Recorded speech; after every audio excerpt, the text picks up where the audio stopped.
Let's give you another live look at the White House right now. As we mentioned, Donald Trump set to move back in January after securing enough electoral votes to become the 47th president of the United States. Now, Donald Trump did win by a landslide, breaking into the blue wall to secure the electoral votes needed to win, also winning the popular vote as well. This morning, political experts say Democrats are reeling from this, trying to figure out what exactly went wrong and how did they lose steam. Joining us right now to break this all down is political science professor Kimmy King, joining us from UNT.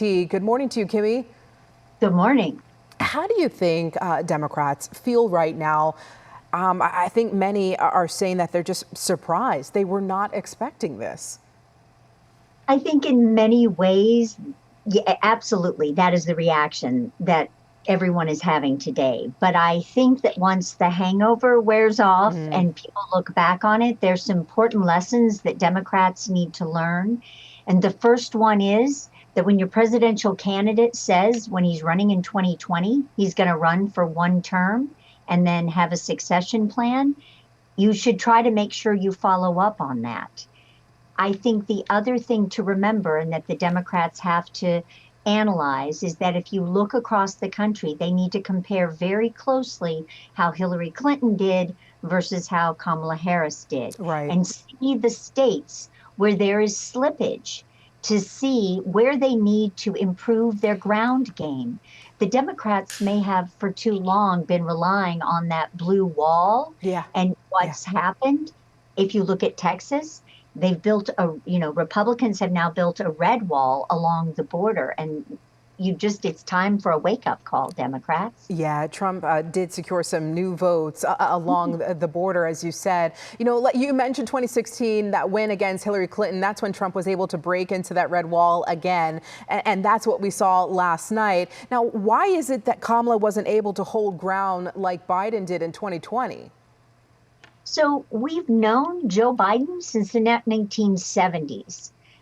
So I went into my college class today and I said, in what world do you think a biracial woman, who we've never had a female presidency, is going to have a serious shot at that office if the American people have not had time to know her? It is not just a function of this primary season.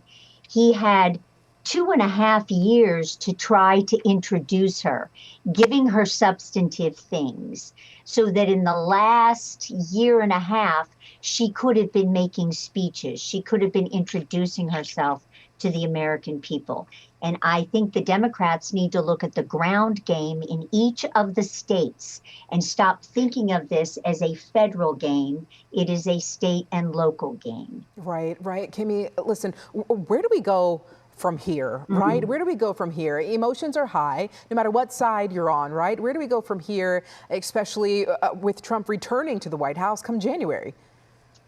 I think this is the part where you're going to see what the Republican and Democratic parties are really made of. Because if they were smart, they would both be reaching across the aisle.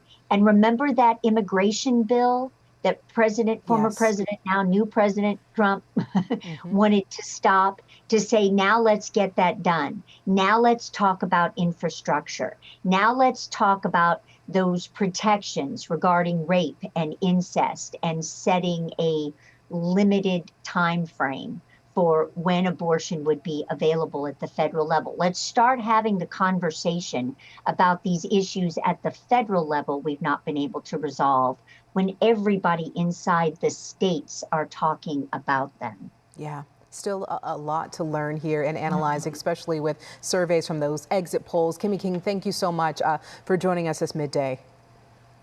You betcha. Always a pleasure to have you.